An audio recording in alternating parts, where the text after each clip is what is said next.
On May 8th, 2008, 18-year-old Joshua Maddux went on a nature walk and was never seen alive again.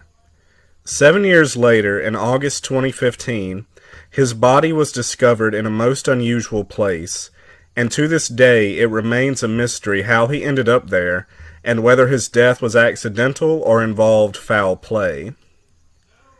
Joshua Maddux was born on March 9th, 1990. His parents were divorced and he lived with his father Mike and his sisters Kate and Ruth in Woodland Park, Colorado. He was 6 feet tall and about 150 pounds, with long blonde hair. He was a lover of nature, literature, and music, and was talented at writing and playing the guitar.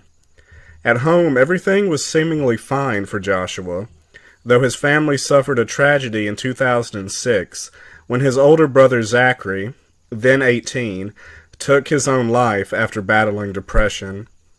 Joshua's father reported that Zachary's death pushed Joshua over the edge, but he nonetheless had been doing well 2 years later in 2008, the year he disappeared.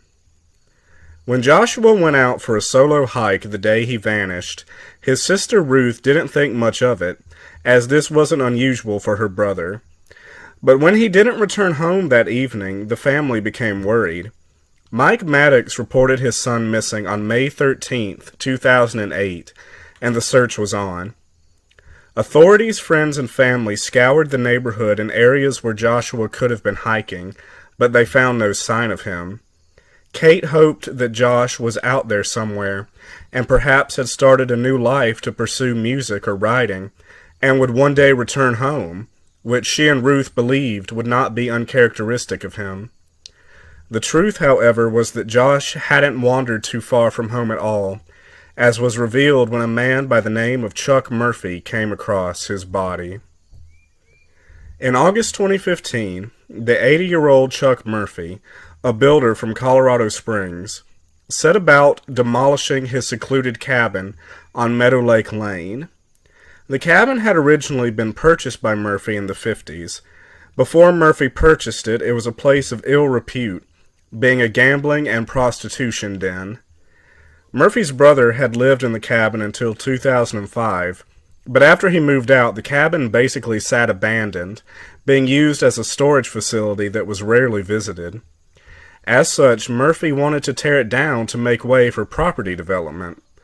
When workers went to dismantle the chimney, to their horror, they discovered Joshua Maddux's body, curled up in the fetal position with his legs above his head, naked from the waist down.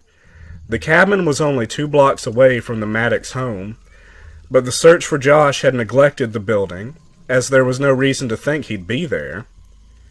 The investigation into Josh's perplexing death proved difficult, raising more questions than answers. Teller County Coroner Al Bourne suspected that Josh died of hypothermia, as temperatures had been in the 20s the night he disappeared. Initially, he believed Josh's death to be an accident, that is, that he was exploring the cabin and climbed into the chimney to get inside. However, the public and the Maddux family took issue with the report, as Murphy pointed out that the chimney had been constructed 20 years earlier and had been fitted with a wire mesh to keep out raccoons and other wildlife. The mesh was not put over the opening but just inside the chimney, which in theory would have deterred Josh from trying to climb down it. Bourne countered that they never saw this metal grate, though Murphy pointed out that it could have been lost in the cabin's demolition. Conceding to Murphy, Bourne reopened his investigation 3 days after his initial conclusion. A few other odd details of the case make an accidental death seem suspect. For example, the chimney was blocked on the inside of the cabin by a breakfast bar that someone had torn away from the wall. There was also the fact that in order for Josh to have gotten in the position he was found in, he would have had to have entered the chimney head first. And perhaps strangest of all, Josh's clothes were found folded inside the cabin, as he was only wearing a thin thermal shirt when he was found.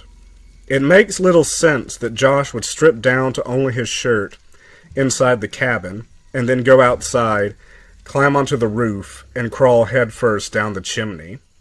And Murphy maintained that the steel webbing would have prevented him from doing so anyway. So that leaves another possibility. Did Josh climb up the chimney? Or perhaps more likely, did someone stuff him up there? One prominent suspect in the possible murder of Joshua Maddux is a man by the name of Andy Newman. Someone tipped the police off that shortly before his disappearance, Josh had been seen with this man, who had a history of being in and out of mental hospitals, and who had gone to high school with Josh. In May 2009, Newman befriended a man named James in Albuquerque, New Mexico. He crashed at James's place and stabbed James's disabled friend in his wheelchair before fleeing. Upon being arrested for this, he bragged about killing a woman and stuffing her body in a barrel in Taos, though someone else was charged and held in custody for this crime. The case against Newman for the stabbing was dropped for lack of evidence, for James died in a bar fight and couldn't attest to Newman's presence at his house when the stabbing occurred. Newman then moved to Texas.